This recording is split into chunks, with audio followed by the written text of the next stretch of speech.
blueprint for Nigeria, understanding and fulfilling our prophetic destiny. What does that mean to you? Especially in this season where every body, every tribe, every zone, every group in Nigeria is fighting to be on their own. This is the governor's desk, and you're welcome. This morning, I have with me a friend of mine, Reverend John C. Enelamah, with me to discuss this issue and to get you to understand what it's all about. He is the president and founder, Kingdom Apostolic Revival Ministries. He's also a co-founder of AIMP, Apostles in the Marketplace, a widely traveled apostolic leader, a social reformer, and author of several books, including Blueprint for Nigeria, Understanding and Fulfilling Her Prophetic Destiny. He's also the co-host with his wife, Ngozi, of Marriage Walks and Love Walks sessions. He is a graduate of quantity surveying from Obafemi Awolowo University, in case you think it's just all about Bible school. He is also a graduate of quantity surveying, but God's called him into the work of ministry. But today, we're not discussing ministry, so don't be afraid, don't panic. We're not coming to ask you to bring tithes and offering today. We are coming to discuss Nigeria. And I would like to draw your attention, first of all, to this book, Blueprint for Nigeria, Understanding Her Prophetic Destiny. It's authored by my friend here. Pastor John, how can they get this book if they want to look for it? Blueprint for Nigeria, Understanding and Fulfilling Her Prophetic Destiny. It's on Amazon. It's also on Akada Books. I believe you soon find it in bookstores like Latana Ventures. We were there the other day. The person coordinating our media desk, Pastor Austin Uche, would make sure that they are available in all the important bookstores in Lagos and as far as Abuja and other places. He's working on that to make it as quick as possible. I know it's already on Amazon and Okada Books. Okay, well, we're still going to have a scroll so that you see where you can get the books if you're interested. I recommend that you get it. This is my copy. I recommend that you get it. But today, let's delve into the thing that we're here to do: Nigeria and her prophetic destiny. So, without wasting time, Pastor John, let me first ask you, what does prophetic destiny mean? Because when people hear prophetic destiny, is it just another Christianese, or does it really have impact in reality? Very well said, Governor Murphy.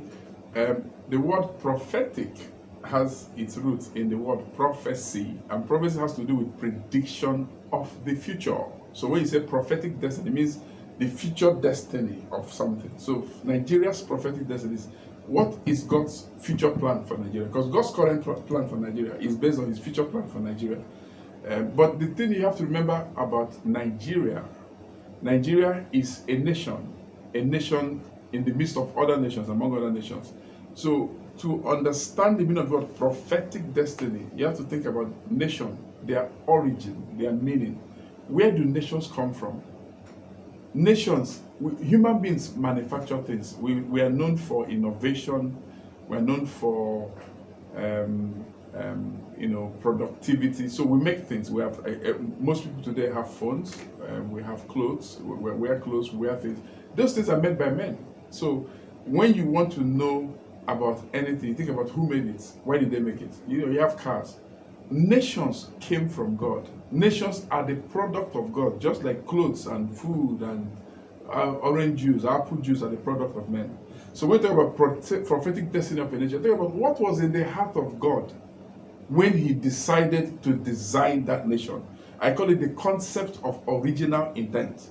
Where did Nigeria come from? The name Nigeria, where does it come from? So we talk about Nigeria's prophetic destiny. Let me say this. Nigeria is one of the few nations on earth whose name is derived from the Bible. The Bible is the oldest book. the most sold book in the Bible. The Bible is the most famous book on earth. So the Bible is an ancient book. It's the first book that came off the printing press. So it's important to take the Bible serious. It's not that this is not religion now. This is called the future. So, in other words, prophetic destiny has to do with the plans on the heart of God when Nigeria was made by God. So, the next thing I was going to ask is that what is now your understanding of Nigeria prophetic destiny? But as you, because you just said something now that just pricked to me. You said Nigeria is one of the few nations in the earth that they have their name out from the Bible. Out from the Bible. So when you say out from the Bible, do you mean in the Bible or derived from the Bible? Can you? Both. Yes. Because the base of Nigeria is Niger, yes, which can be called Niger. Yes. That name, Niger or Niger or whatever you call it, it came from the Bible. It means black in Latin. It was used once in the book of Acts of the Apostle, Acts chapter 13. It was the name of one of the leaders of the church in Antioch, mentioned in the book of Acts. And it's from that name the river Niger was named. And from the Niger River, Nigeria was named. So Nigeria came straight out of the Bible. Okay. So our prophetic destiny is tied to the Bible. That Nigeria means black. It means that Nigeria is a nation of black men, designed by God to be the most populous black nation on earth. God designed Nigeria to be a leading nation, a trump card at the end of time. Nigeria is no ordinary country. Nigeria is no ordinary country. And for a long time, we have been taking this for granted. Now, there's something else that you mentioned in this book that I found interesting. You said that there's a difference between the land of Nigeria and the nation of Nigeria. What is the difference and how does it tie into this prophetic destiny that we're talking about? It's excellent, because when you go down the memory lane and history, you find that Africa was traded by the Europeans. They divided Africa and shared it among themselves the way you might divide a cloth and share it. And when people remember the Belgian conference, they talk about those things. So what you have to remember is that it's like a person. If I take Governor Murphy as a person, Governor Murphy came from God. He's a child of God. He was born of God. He can go to any country and live. His destiny doesn't change. He can naturalize in England. He can go to Europe and naturalize in any of the countries, but you're Murphy. So the nation, God has a covenant with the nation of Nigeria. People can argue about the land, say they divided the land this way, that way. It doesn't matter. The nation of Nigeria is like the land of Israel and the nation of Israel. The people contest the land, we can't contest the destiny of Israel. That destiny was with Abraham. You can fight over it, and because God is God, when you understand covenants and the way God functions, you will never be in doubt on whose side God is in history. Remember, if you have read it before, you heard it first on the governor's desk, that Nigeria is from the Bible, has a connection with the Bible, and therefore there's a covenant. And it is the biggest black nation, the biggest black everything. The most populous black nation on earth. The most populous. And not by accident. Not by accident. So understand it. That's why we're talking about prophetic destiny. When you say prophetic destiny, that's the listen, we can't say everything today, but you need to get this book. If you get this book, you will get details of everything that's being said. Now, Reverend, the one more thing I would like you to say something to the people is that with all I have explained about the prophetic destiny, meaning that is something that was established before the foundations of the earth. It was something that was established before even we came. It was a plan that was already set in motion. What do you now say about this current agitation? In the light of all these things, the current agitation for dismemberment of the nation Nigeria. A lot of people believe that Nigeria should be broken into pieces. And some other people are saying no, but the issue is on the front burner right now. What's your perspective in the light of that? What I would say is that the people that are old enough, mature enough, and understand the institution of marriage know that in a marriage situation, that when a woman speaks, she speaks according to her emotion at the moment. If you say to her, a woman, if your husband does something a woman doesn't like, you ask the woman, this is your husband, do you like it? You say, no, I don't like it. If come 1 hour later, And the husband had just brought suya. And they just finished chopping suya. He said, woman, do you like your husband? He said, that husband is the best husband in the world. That's how Nigerians are. They are very emotive, very emotional. When it comes to Nigeria, remember that nothing on earth is by accident. Nigeria did not just become a nation. So when people are reacting to situations, they should go back to the roots of a nation. Who is Nigeria? What is the purpose of the Nigerian nation? The reason why in the United States they fought a war and one side won. The side that won is the side that wanted the nation together, because there is a prophetic agenda for United States of America, not divided States of America. Let me tell you with conviction, God's agenda for Nigeria is with the United Nation of Nigeria, not divided nations of Nigeria.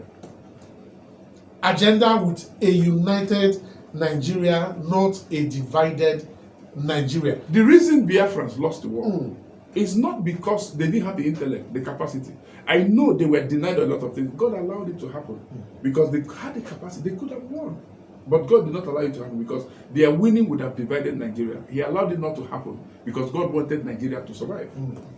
God wants Nigeria to survive. Listen, beyond the physical things that we see, the spiritual always. So we're not discussing economics, we're not discussing politics, we're not discussing nepotism, we're not discussing. A lot of people feel pained by a lot of things that are happening in the country. Yes, we know.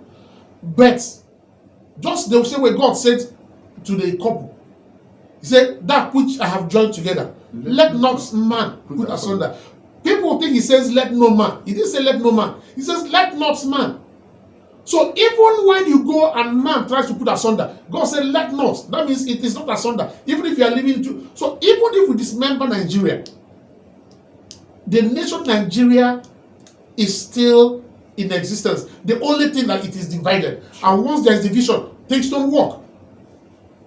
Once there is division, things don't work. So understanding the prophetic destiny of Nigeria involves us standing as one nation. It involves us standing as one nation. That is where our destiny, our prophetic destiny, will be fulfilled. Man of God, before just as we're rounding up now, just from this slide, say something from your heart to anybody that is listening to you now concerning this prophetic destiny and how we must stick together to have it achieved.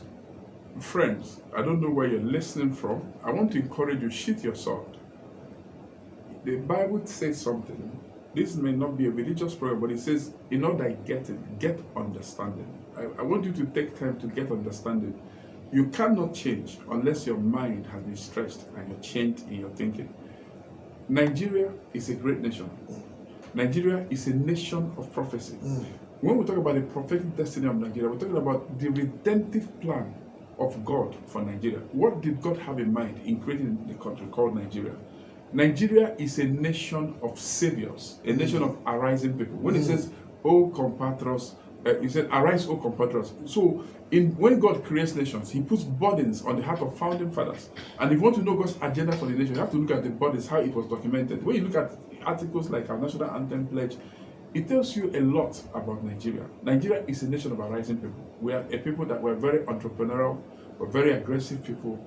I want to say to you that things might be slow.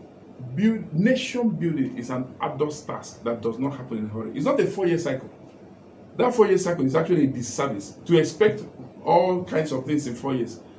I mean, did you grow up in 4-year cycles? We went to secondary school, it was a continuum. University, from primary school to university, it's continuum. It's not every 4 years they will say, are you going to be a doctor? Are you going to be a doctor? So you have to be careful. Those are cycles we put in place as men, just to make sure that if somebody is there, it's either we vote him in or vote him out. But don't use it to join the entire nation. Give people room to function. Let's get a blueprint. Understand the blueprint from God and build over a long time towards that blueprint. Now, somebody might ask that the way things are going, this government, that government, what I have to say to you is that if you don't like a government, vote them out. But the agenda of God for Nigeria is that it will be one of the greatest nations of earth at the end of time. Nigeria was created by God to be the most populous bloc nation. Nigeria was created by God to be His trump card at the end of time. Let me say two things before I pause. there are two prophetic words spoken over Nigeria. One is by Pa Elton. Pa Sidney Elton was a British missionary that came to Nigeria in March 1937. He died in January 1987, 2 months short of 50 years of ministry. He gave a prophetic word that Nigeria will first be known for corruption around the world, and then it will be known for righteousness. And then there's another prophetic word given by a prophet, Isaac Eze, that said, God spoke to him and said that Nigeria is my trump card at the end of time. I will use Nigeria to establish my purposes on the earth. I believe that. Why do I believe that? Let me tell you this. Slave trade happened. Well, you know what is slave trade? Through slave trade, Africans, mainly Nigerians, were planted all over the world because of, at that time for today, T.D. Jakes has traced his history, his ancestry, to Igbo, not just Nigeria. He's an Igbo man, planted in Houston. Why? Because God knew that the Nigerian blood in him would do exploits in America in the 21st century. Nigeria is a great nation. Shoot your sword. Nigeria is a great nation. Listen, don't judge Nigeria by the misbehavior of various governments. Don't scatter Nigeria because of the greed of an ambition of a few men. There is a prophetic destiny for Nigeria. We may not be a religious program, but the Bible still remains our yardstick, and Jesus remains our Lord here at the governor's desk. Listen, get this book, Blueprints for Nigeria, Understanding and Fulfilling Her Prophetic Destiny. Get this book. Get this book. We'll scroll how you will get it. You can also contact us if you have any questions about it, and we'll pass it on to Reverend John to answer. But we can only attend to your questions if you subscribe to our YouTube page, our YouTube channel. If you subscribe to our YouTube channel and like our page on Facebook, the YouTube channel is Zerugen TV. Zerugen TV. That's it. Go there, subscribe, press the bell, subscribe, press the bell, so that you will become part of us. That's the only way you will support us. We don't ask you to bring money, we don't ask you to bring offering. So the only offering we are taking here is when you go there and you press that bell. Thank you for being with us. This is the governor's desk. Reverend, thank you very much for sharing your experience with the people. Thank you very much. We will show that when we want you will still be here to share more experience and knowledge with our people. Until we come your way again, God bless you and God bless Nigeria. Thank you.